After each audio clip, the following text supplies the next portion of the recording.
Hello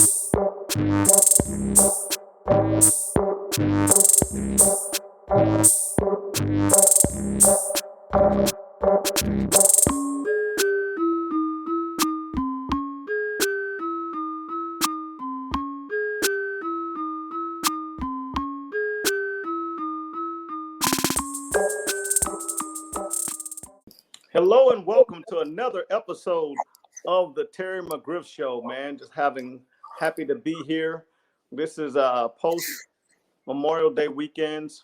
First of all, I'd like to say thank you to all of those veterans who paid the ultimate sacrifice by giving their lives in defense of this country and service of this country.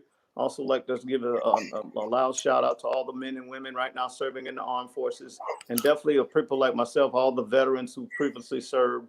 And most importantly, and I say it a lot of times because a lot of times it goes very without being said, the families that support all of these military men, active duty military, and the veterans, they serve just as well as the active duty, as all the veterans and the active duty members. And that's all of us, also all of reservists as well. Man, it was a good weekend, a good time for reflection. We kind of celebrated, but I also use it as a time of reflection because it really cuts close because I lost a good dear friend who gave his life in service to the country that we lost out to sea when I was on the USS Barbell back in 1989, Mr. Jim Lear. So I'm always forever grateful to him and his family. He gave his life in service of and when we incident that we had in the South China Sea back in 1989. So without him and some of the other shipmates and crew of our guys, I wouldn't be here, and definitely my kids and my grandkids wouldn't be here right now. So much thank you for them and all the other servicemen. But other than that, I'd like to bring in my illustrious co-host, Andre L. Sullivan. Andre, how you doing, my friend? I'm good, man. It's with a heavy heart that I do this episode. I feel, more than not even obligated, but justice to mention one of my fallen players who just recently died due to a seizure, Jimmy Adams. Mm-hmm. He had literally just turned 18 on May 8th. He died a week later due to having a seizure in his sleep. We laid him to rest this past Saturday. So it was a deep felt moment. Not to, put the gloom on the show at all, but he was a great kid, even better player. And it was just sad to see him go. But other than that, man, I'm above ground, and so are you. So it's all good. Yeah. And say this is totally what we're talking about. I remember him. I had some good experiences talking with him. So, and condolences and prayers go out to him, his family, and the school, the whole YCAM family. Young Kids in Motion Academy family. They do. You guys do. I want to just say, you guys do a wonderful job with a lot of these kids. Especially a lot of these kids are at the at-risk situations. You take care. I mean, they've become family. I know you guys are doing a lot of, and I know you didn't tell me, but you guys are fitting the bill for funeral and a lot of other expenses to take care of his expenses and other kids that are in that. You do a lot of great work in the community that doesn't go out there and people talk about. But I wanted to give you guys a shout out about a lot of the great work you do, and a lot of sometimes when you coaches successfully, and a lot of coaches across this country, you do a lot of stuff with your own dime to make sure these kids get through and try to become and grow up and become young men. And he was well on his way to becoming one of those great young men in the community, and his life was cut short tragically.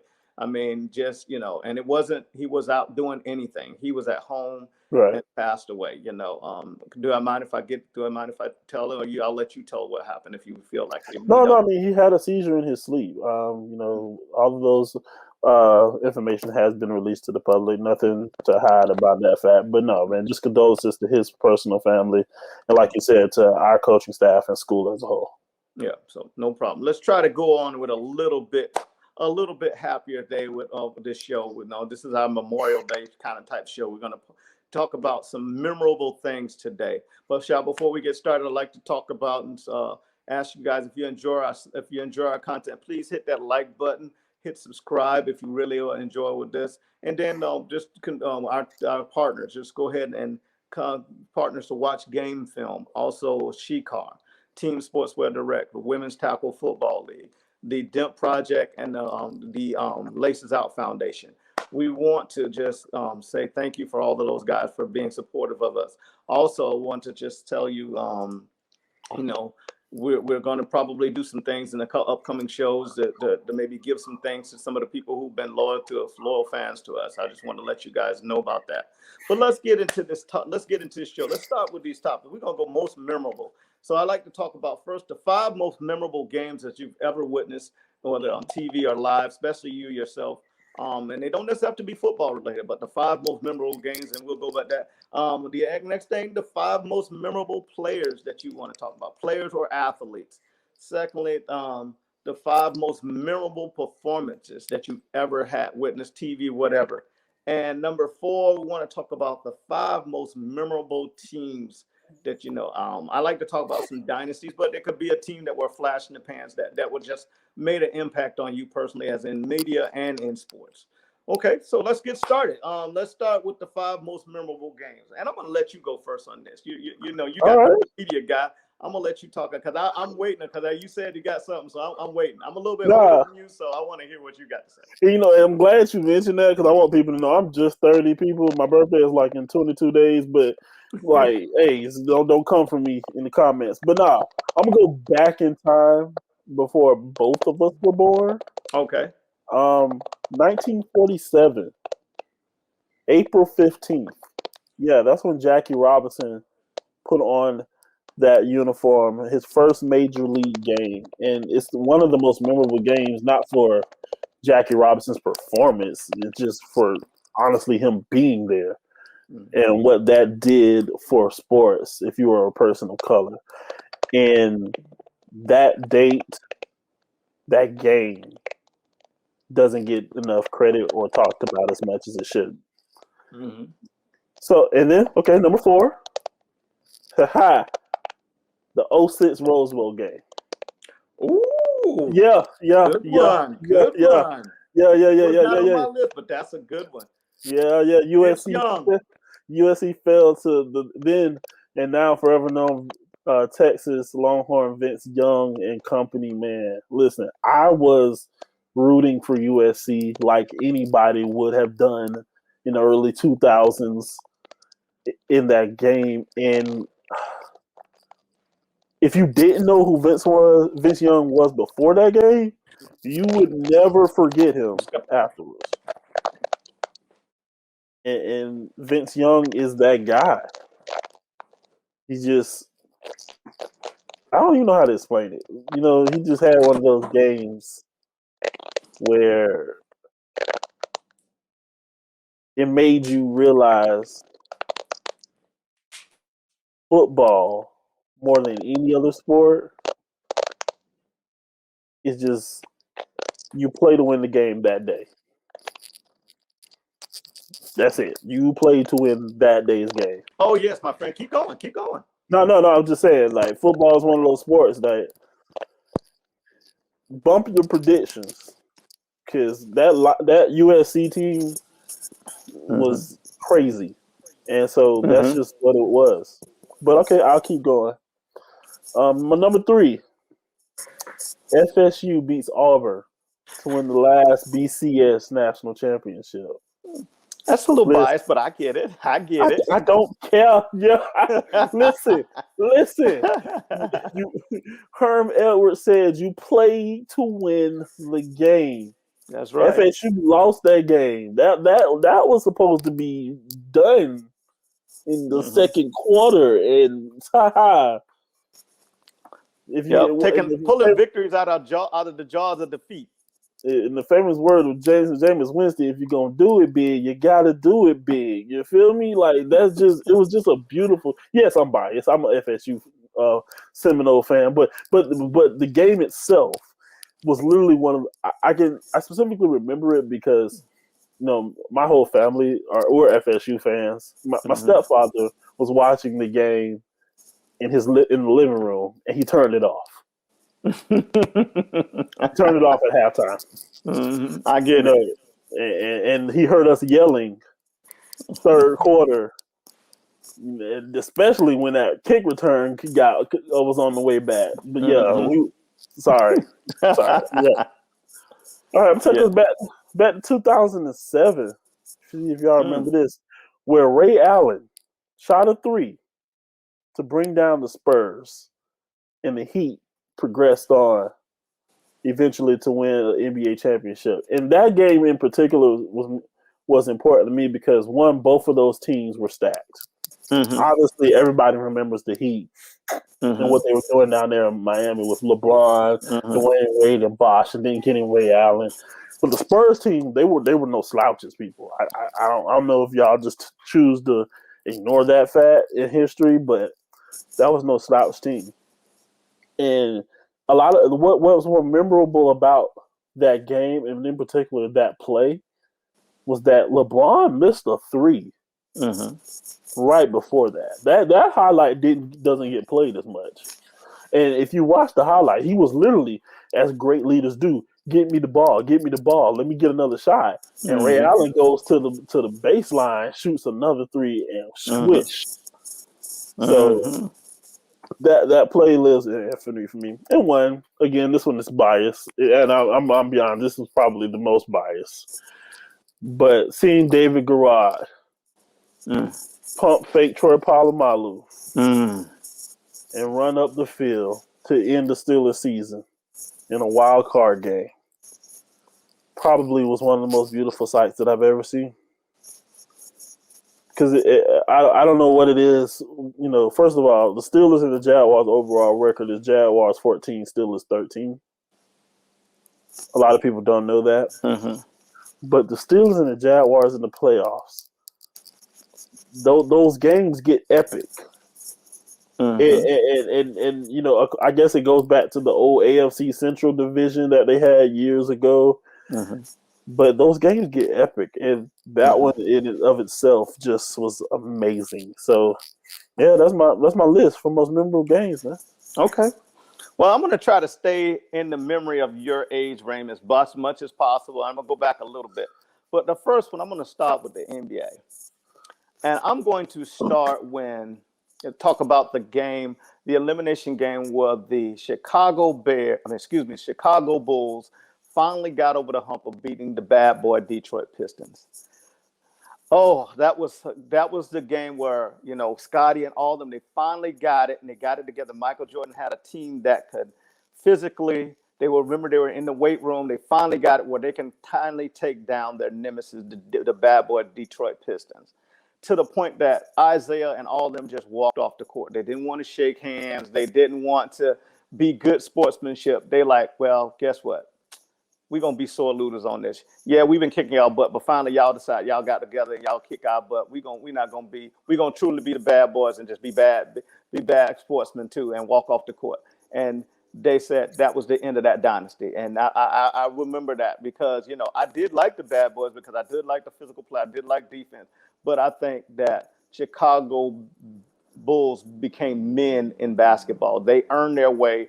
They didn't put together a super team. They became a super team, and they said, go play some golf for the rest of the summer. And as a matter of fact, this is the end of you guys together. So you guys are old men now. So that was one of my first ones.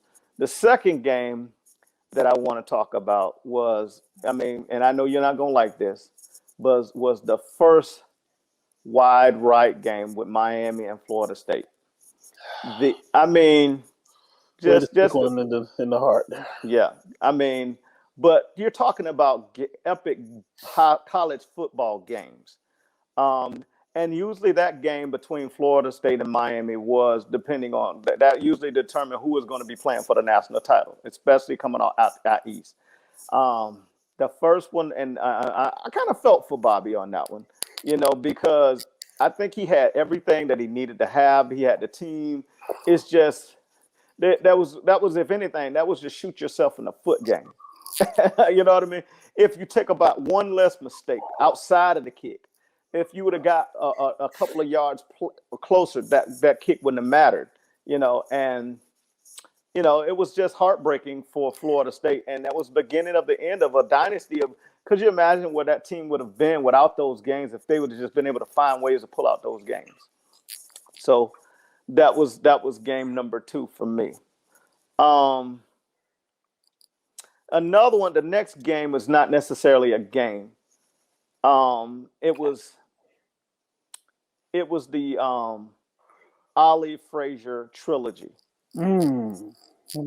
Good one. Those were not fights. Those were absolute wars between two of the greatest sports personalities in the history of American sports. Ali and Frazier. And then the thing about it is, because of the wars, how good of friends they became outside of the ring. And how they looked at. I remember we were talking about a documentary where when Ali was going through something, Frazier was like, "Hey, can I help you? Do I need to loan you some money? Whatever you need, I'm there for you." And they understood the business of what they were doing, and they understood the times and the battles that they were going through, also socially. And so and then to get in the ring with each other and literally just go at each other like they were mortal enemies, but really in their heart they really genuinely cared about each other as human beings, and that why it was so memorable. And it took that what made it so great for me, that how they made the sport that like that. So that's the next one. Oh my God, the next one. Again was for me when I finally the first game when I'm a Florida fan as far as in the NFL, so I always love the Dolphins. They're not, but the Jaguars are my number one in my heart now, but I always love the Dolphins, and I always love the Bucks. Even though this, like I said, they still take a backseat to the Jaguars, but I always got feelings for them, especially the Buccaneers. Especially when they was under John McKay back in the day. But when they finally got over the hump, what was memorable watching the Tampa Bay Buccaneers win their first Super Bowl, and the classic way they did it with their defense and stuff like that with Gruden, and the way that they basically knew everything that the Raiders were going to do basically before they do it, because John Gruden, basically they run in John Gruden's offense, so he literally had them prepared for everything that they can throw at. Not to mention you had all those Hall of Famers. Congratulations to John Lynch, who's going into the Hall this year. I'm just telling you. And Rondé Barber needs to be next on the list. Great memory, great game. And the next one I will go, the Jaguars defeating the hated Denver Broncos and derailing that season. Jimmy Smith with that great catch from Mark Brunell. Mark Brunell's run where they seemed like he was just slipping off of everybody. Not to mention being set up by that was a fabulous run getting to the AFC Championship game.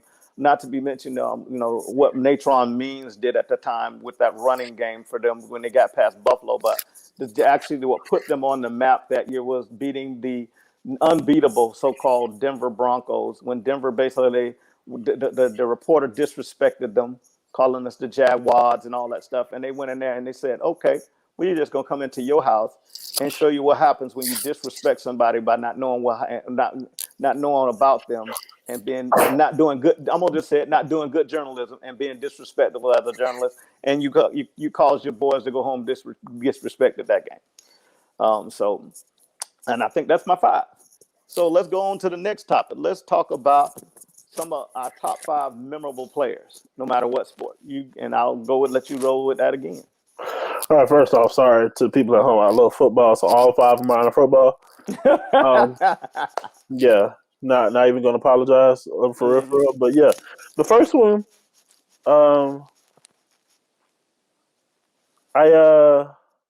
this guy right here. You have those players who play that. If you met them off the field, you would love them. Mm-hmm. If on the field you hate them, and this is what this guy is for me. Mm-hmm. And that's Steve McNair. May he rest in peace. I hated him. Me too. As a Titan, I did. I just hate him. Why you exist? Like, you know what I mean? Like, you could have played for anybody else, but you just. Yeah. Well, you got drafted to him, so I know. But yeah, man, he just made life hell as a Jaguar fan. Mm-hmm. But he was good, and like I said, I met him off the field. How you doing, sir? Nice to meet you. You want some fries with that? That's just, he was just that type of person, just on the field. I just hated him because he made football look fun if you were rooting for his team. he was kind of, and I don't mean to cut you off, but he was kind of reminds me of what Jackson is for the Baltimore Ravens right now. A Yeah. guy that seemed to convert stuff, just seemed, when you think you got him figured out, next thing you know, he beat you in another way, and he beating you with his legs, and then he throw a pass at you. Oh, he can't throw that good. Next thing you know, there's a touchdown pass he just threw. Nah, I'm telling you where you're wrong, because Jackson's actually like my number 4 guy, Michael Vick. Okay. Yeah, listen, man. Whew. Michael Vick in the early 2000s, late 90s, is the quarterback that every team wish they had now. Like that's the prototypical quarterback that a lot of these offensive coordinators are trying to get. I get you. That makes sense. You know what I mean? You know, the Lamar Jacksons, as you mentioned before, the Russell Wilsons, the Pat Mahomes. When they get asked about who their style of play is, they all say one name, and that's number 7, Michael Vick. And it's just, he did things that made you question the human body. Yes. And well, why can't I do that? I wish I could do that.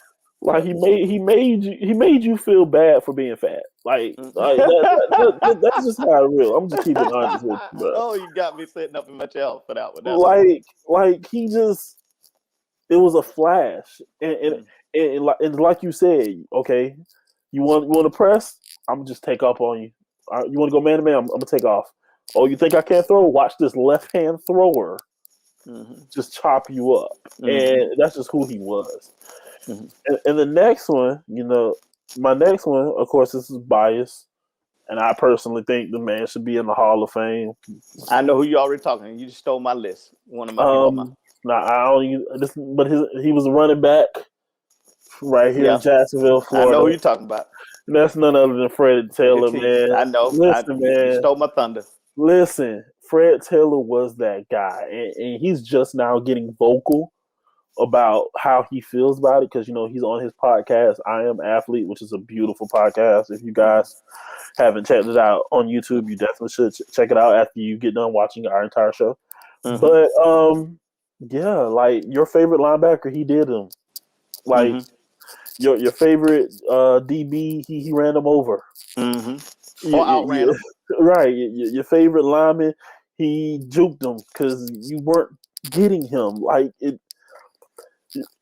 the guy made it. The guy was the reason why Mark Brunell had so much success, and he doesn't get enough credit for that, because you had to put another guy in the box to come down and try to stop that. You know, you had lightning and thunder outside with Jimmy Smith and Keenan McCardell, yes, and you had a great quarterback, and they had a plethora of tight ends year in, year out, but that mainstay there for years was Fred Taylor. I'm gonna, if you don't mind me interrupting on you, I want to just add on that. What people, if you unless you're a Jaguars fan and more what pay attention to the Jaguars, Fred Taylor is responsible for about 7 or 8 other running backs having at least 10 or 12 touchdowns in their career, because he would get them on some of those times and got them down there. And Tom Coughlin would bring in his short yardage back instead of doing the same thing that happened to Barry Sanders. Instead of letting Fred finish the job, Fred could have had at least 7 seasons where he had 20 plus touchdowns that other running backs got, or that they threw to tight ends for short goal line touchdowns. If they would have did like LaDainian Tomlinson or the other guys and just fed him the ball as many times as some of these other backs, his stats would have been far greater than some of those guys, and you could not have denied him. And he's still well over he's still in the 10,000 yard club, and he should have at least 100 plus touchdowns that went to other players on the Jaguars roster. And that's the reason why I think Mark Brunell's biggest touchdown passer was, I think he'd like 22 touchdown passes, because they had so many other guys because of Fred getting into the end zone. And, you know, so Fred was that. Plus, Jim Brown himself said he was probably the most talented running back that he had ever seen.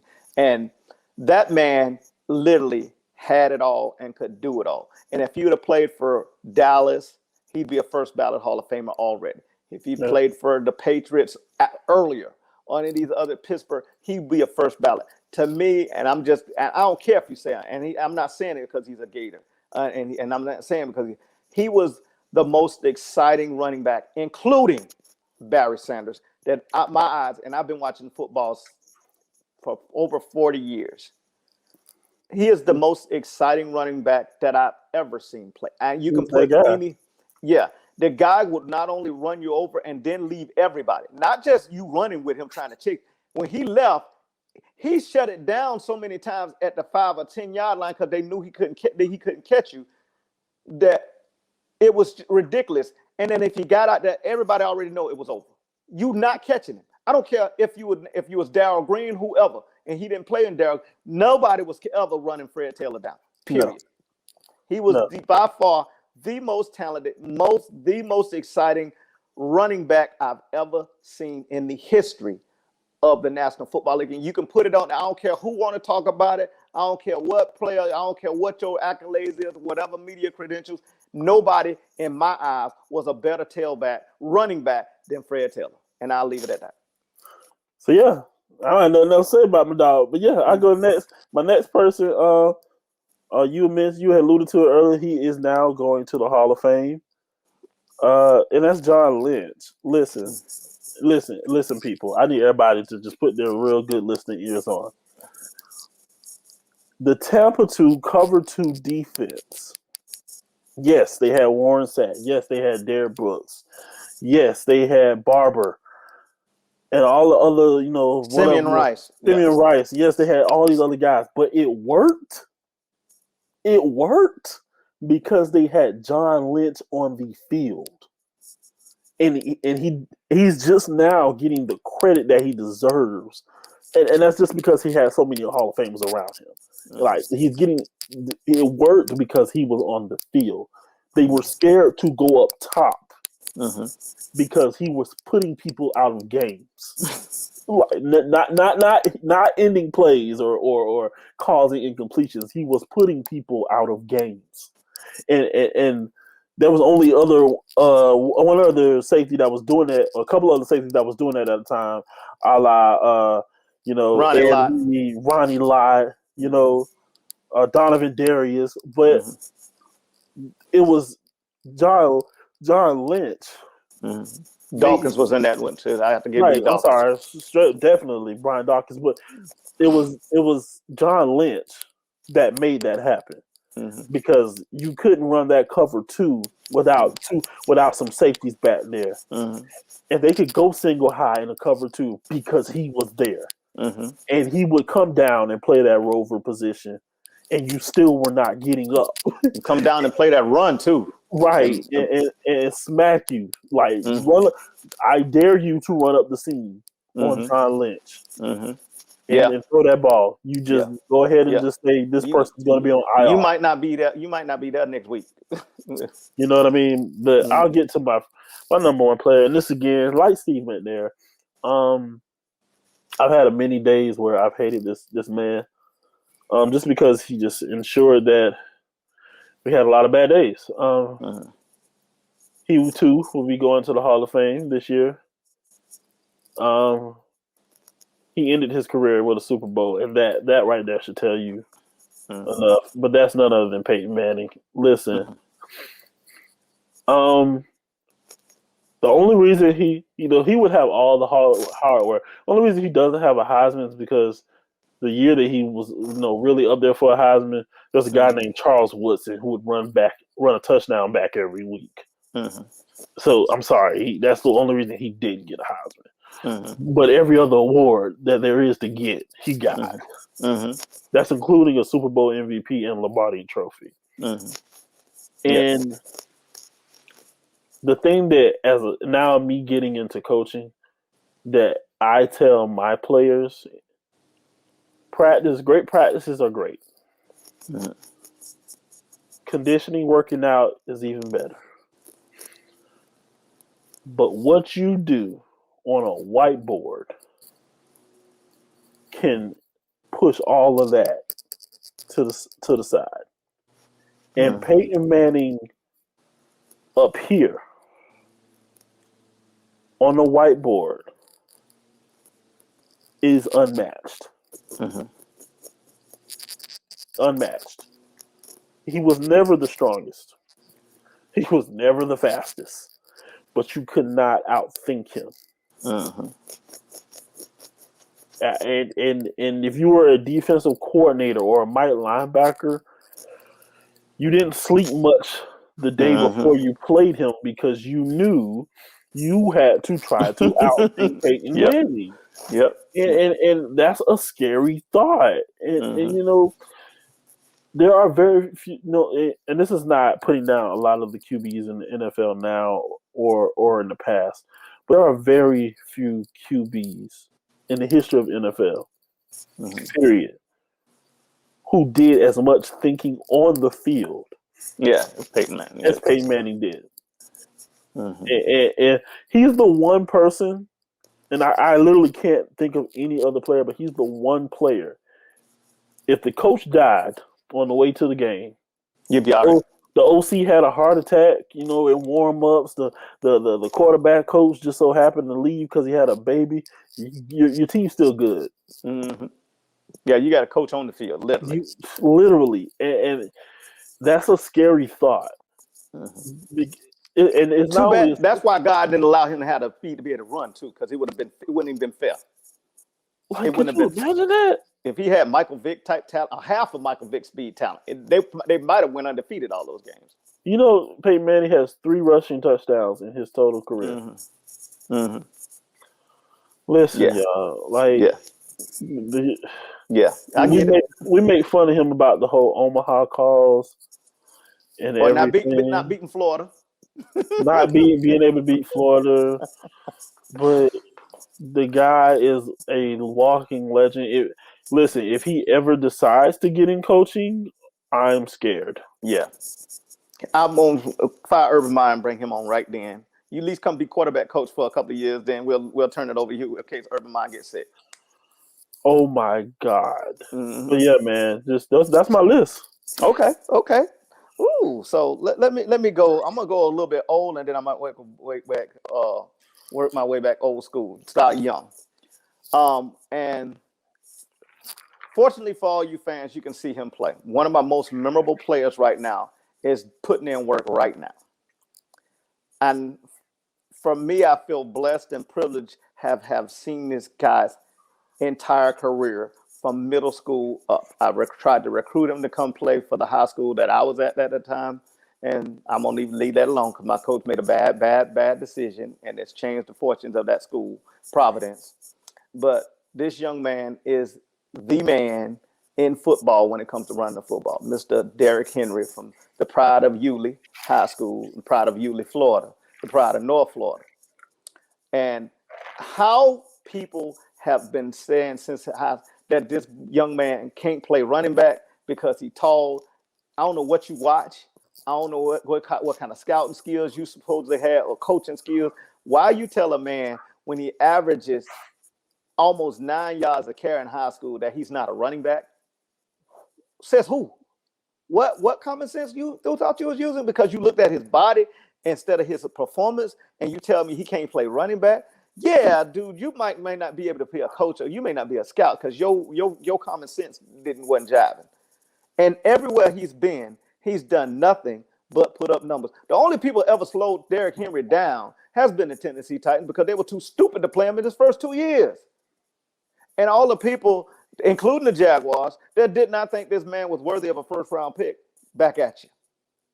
You think now? How many times I'm gonna call out my own team, Jaguar. You think you should have picked him now as many times as he done punked us? You get what I'm saying? And I can't blame him. And fortunately for me, his cousin, yes, she plays football too. They make the joke, I wish you would have picked him now. He right here in our own backyard. He grew up here. Ain't nothing we didn't know about this young man, and you still passed on him. And that's probably why you ain't running a team now. Anyway, he's got the most lethal stiff arm in football.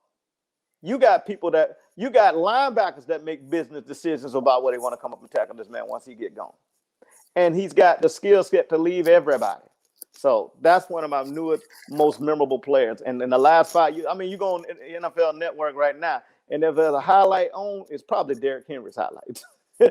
So um, memorable player right now. A next memorable player that I like to talk about that he gets pub, but he doesn't get a lot of pub because he's older now. But literally changed pass rushing and made the 3-4 defense as popular what it was and changed offenses the way they do blocking scheme is the man, Mr. Lawrence Taylor. Okay. Without what he was able to do with his athletic skills, he took the franchise of the New York Giants and brought them back to relevance because of who he was and how he played the position of outside linebacker. And a lot of times, most people think Pam is a pass rusher, but needless to say, the man had got a couple of pick sixes. He could do it. He could literally do it all. If they needed him to play inside, but they didn't because they had just a wonderful defense. And they got a couple other guys that should be in the Hall of Fame that ain't that, like Carl Banks. But Harry Carson's. Shout out to family.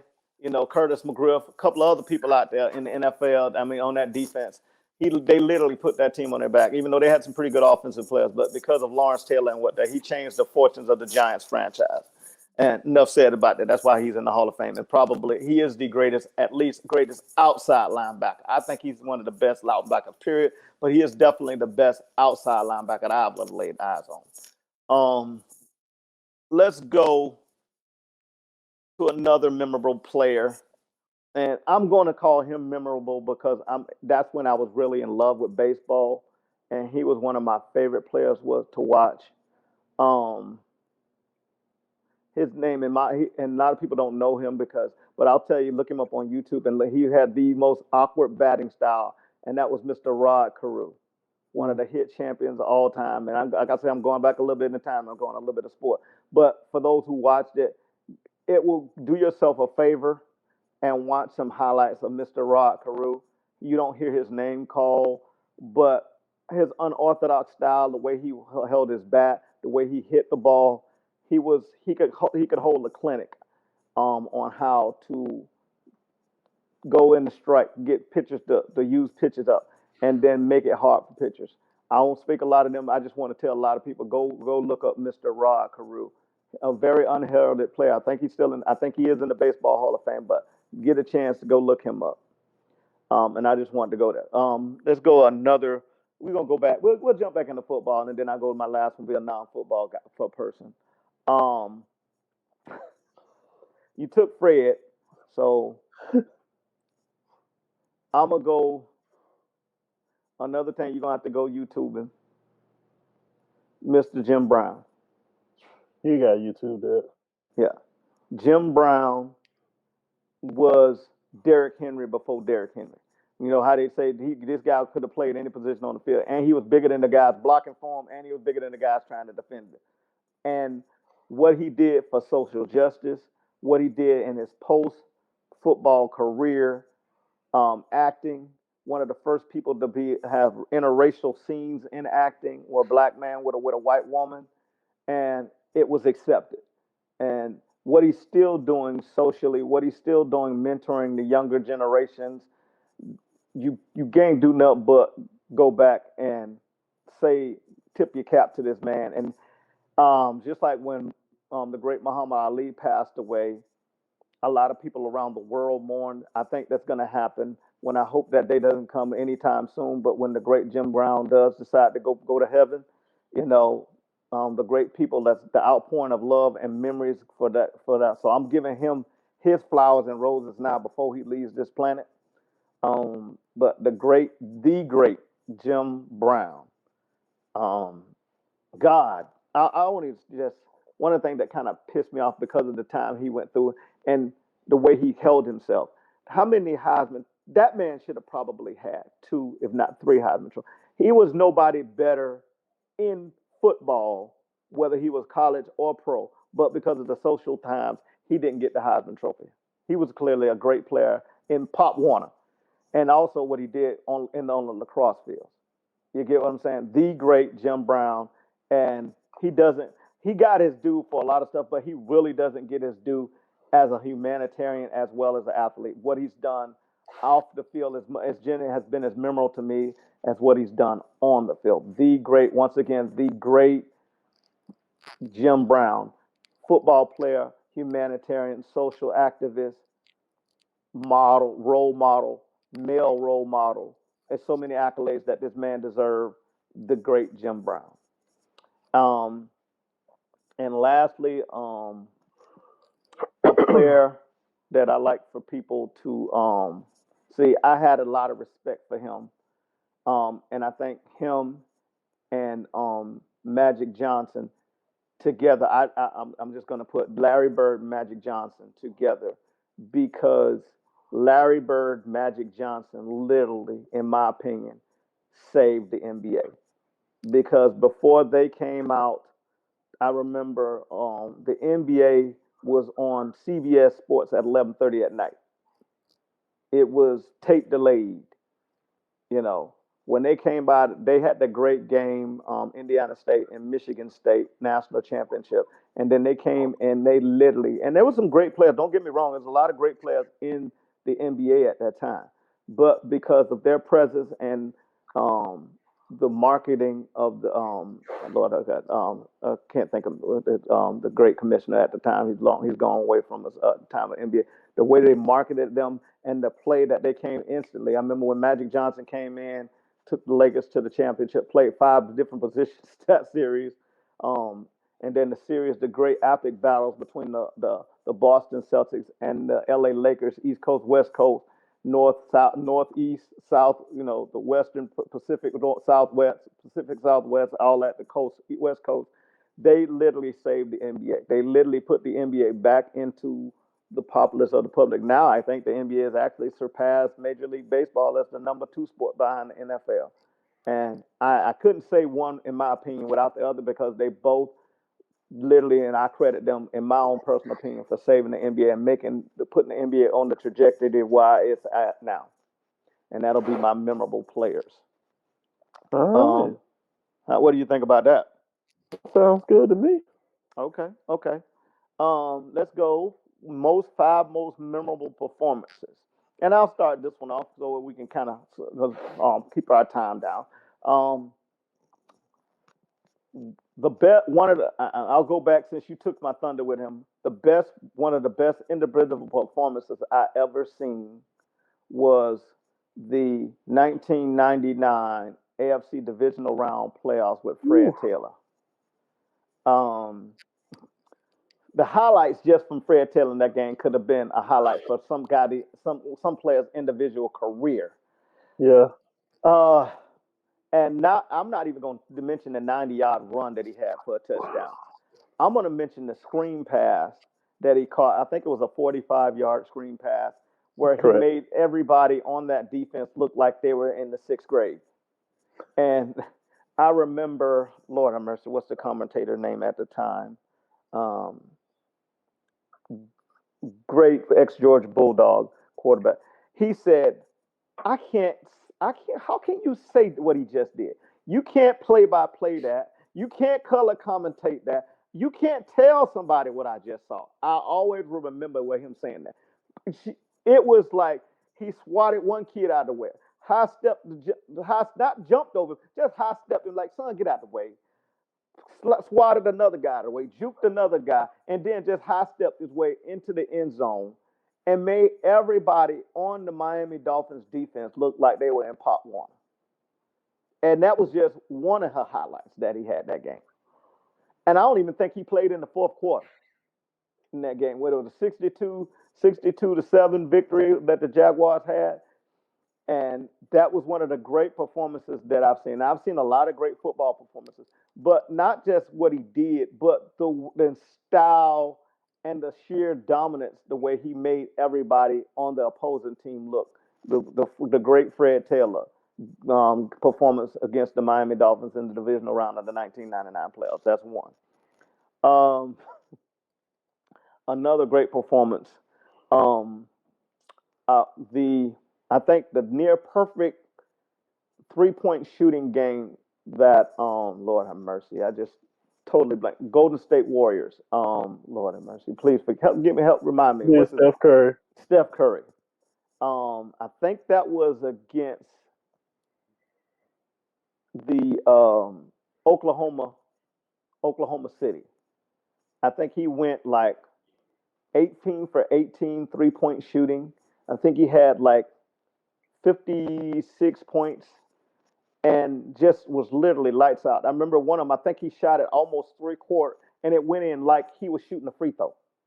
I'm like, this is one of the best shooting performances that I've ever seen in my life. And he's had many, so you can just go down the line of the great shooting performances of the great Steph Curry. But that one I remember in the playoff game where I think he went perfect in that game, 3-point shooting. I think it was 18 for 18, something similar to that. I can't remember exactly what the stats were, but that was my memory of it. And he had so many of those, so it's kind of hard to kind of keep them exactly. But that was one that stuff because it was in the playoffs, and he was just phenomenal. A lot of phenomenal times. So the great Steph Curry. Another performance that I like to talk about was go boxing, the rope a dope in Zaire, Africa. The great Muhammad Ali and what he did to the body, mind, and spirit of George Foreman in that performance, when nobody really thought, except for him, that he was going to not only beat him but knock him out. The strategy, the courage to take that beating, and the mindset to know that the plan that he had set was going to work, and he did it masterfully. To the fact that you ain't even hear from George Foreman for another decade or so after that fight was just phenomenal performance. Um,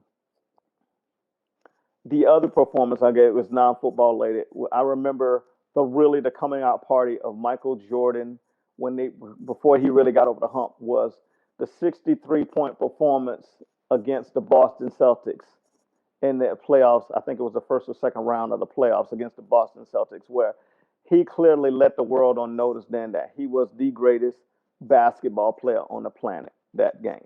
Even though they lost the game because it was a team game, Boston was better, but the performance let everybody know that, wow, this dude is going to be special. Nobody even knew at that time that he was going to be then considered the greatest basketball player of all time.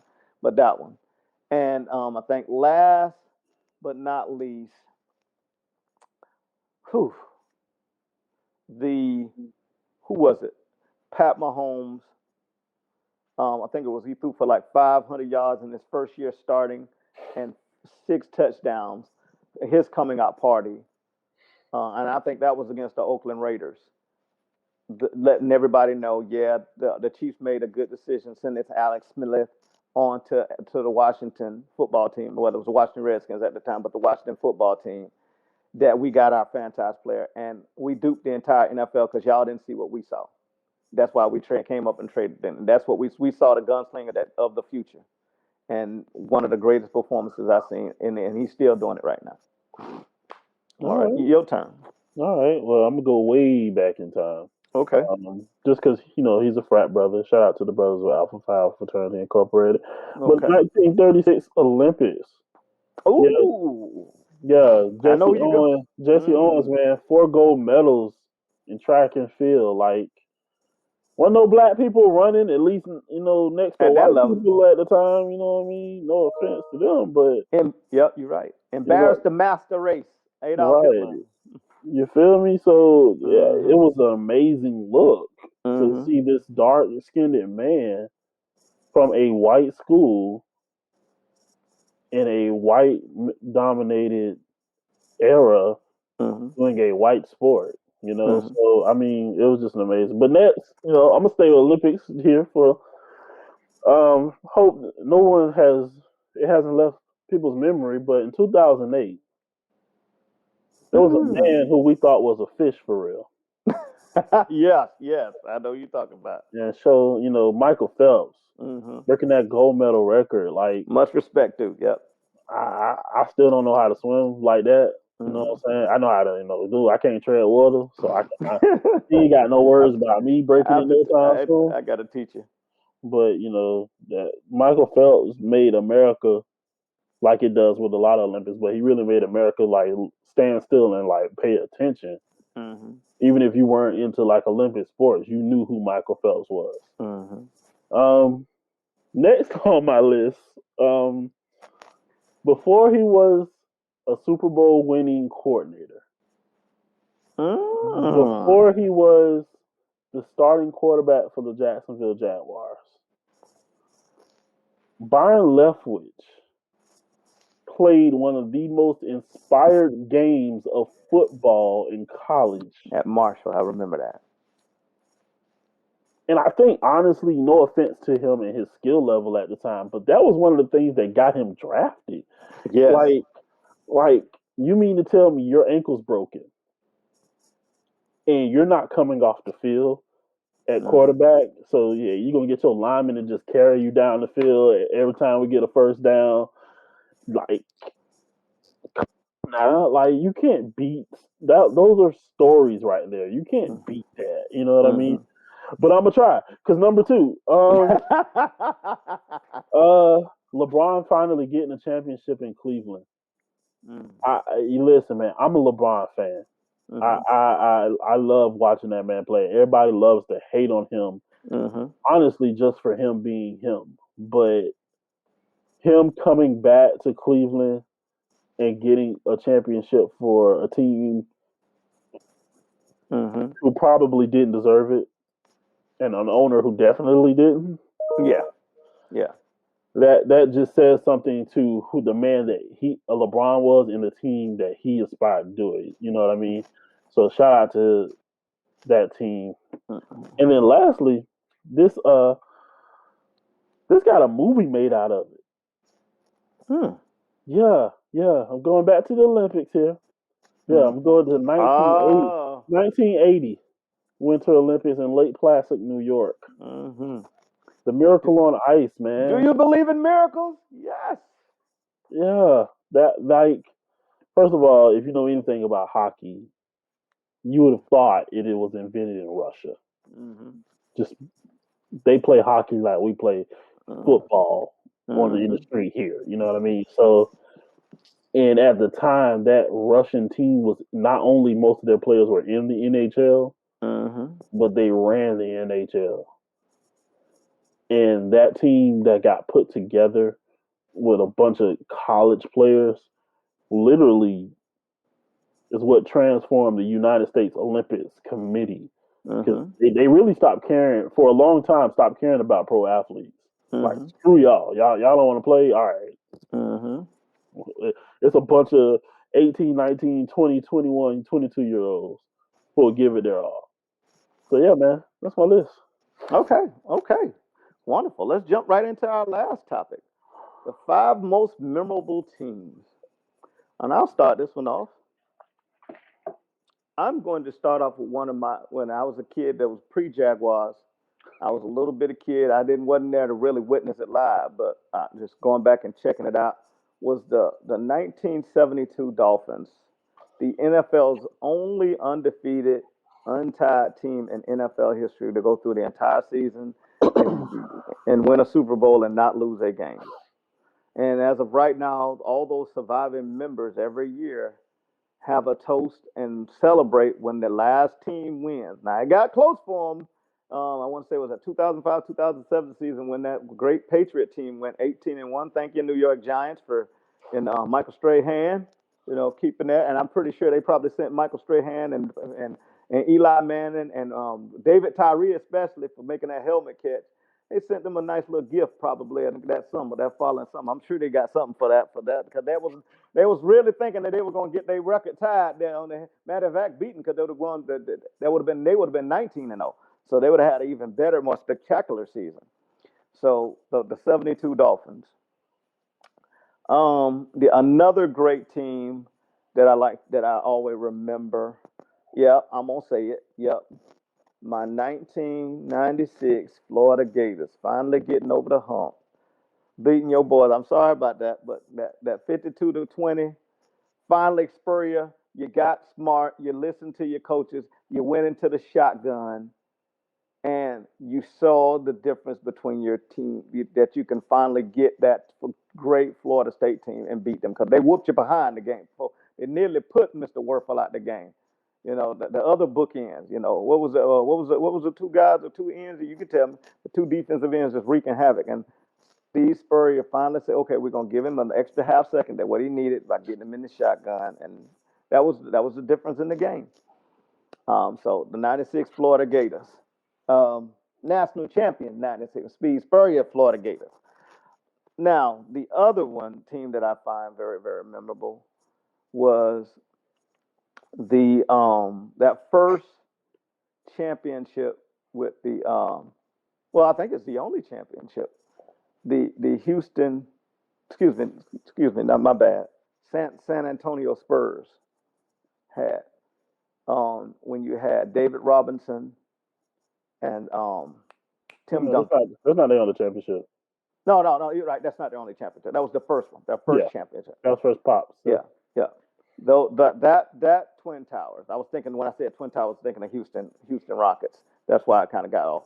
But that Twin Towers, David Robinson and Tim Duncan, that was a great team. I really liked the fact that the way they used it, the supporting cast, and that put them on the trajectory of start winning all the other championships that they had.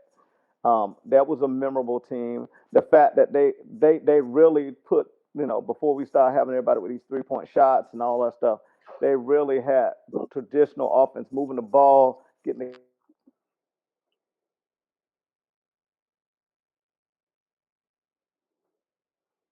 but not least, um, I will say,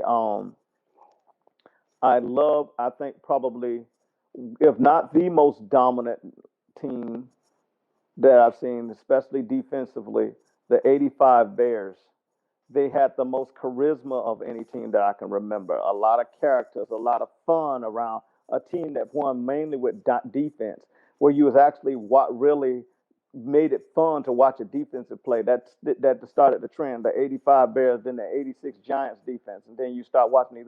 You got they made watching the defensive football team fun. Oh, right along with the 2000 Ravens defense when in the 2002 Buccaneers, when you actually got a lot of enjoyment watching that team, NFL team play defense. They were just as entertaining to watch. And then um, the other team I want to talk about, which I got no hatred against any of my Florida teams. The only time I don't root for Florida State is when they play in Florida. Is when Bobby finally got his first championship. I really, really, that was a memorable team watching those, Charlie Ward and those guys, and him finally getting in there and watching not just the joy, but the sheer relief coming off of that man's face. I was really, really happy for him because I love Florida State outside of playing Florida. I like Florida State. I'm not a Seminole Gator. I like them, especially with the way Bobby did it back in building that franchise back from the '70s, and we'll go play anybody, anytime, anywhere, and we're gonna beat you in your own backyard. And built that team, built that school into the power that it is. And that whole stadium need to be named after him. Really, not just the field. Your turn, sir. All right, man. So my list is a little biased, Hmm. but of course I don't care. To be honest, I'm gonna start off with one that was near and dear to my heart, and it still hurts me to my literal core that this team has been dismantled, and that's the 2017 Jacksonville Jaguars. Listen, Yeah. man, like first of all, Miles Jack Still still wasn't down. is not down. Just so we get that clear. But that defense, I'm all right. I'm gonna chill on that first. But let's talk about the offense. You got Fournette, a rookie Fournette, that in the backfield who, in all honesty, doesn't care. That like he's gonna do what he do Hmm. on the My outside. man, Leonard Fournette. On the outsides, you got the Allen brothers, Allen Hearns and Allen Robinson, who Not on that are team. yeah. Mm. I mean, Robinson got injured in the beginning of the Okay. season, but you know what I mean. Yeah, Yeah. but that defense. Yeah. Listen, people. There's a line from Game of Thrones where they talk about the Night's Watch, and I'm paraphrasing, of course, but it says we'll never see the likes of men like this again.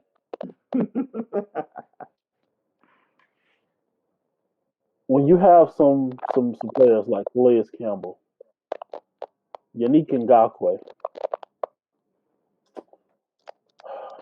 at linebacker, Telvin Smith, Miles Jack, Paul Puzluxny, at DBs, AJ Bouye, Barry Church, and I'd be remiss if I didn't mention King Jalen Ramsey. It just hurts. But I'll progress. I mentioned him earlier, but I'm gonna go a year before that. The '05 USC Trojans. I think you got And to keep in your cord. You got a little bit of. Yeah, the '05 USC Trojans. Oh, you better keep the mic on. Keep it back on. Yeah, '05 USC Trojans, man. Listen.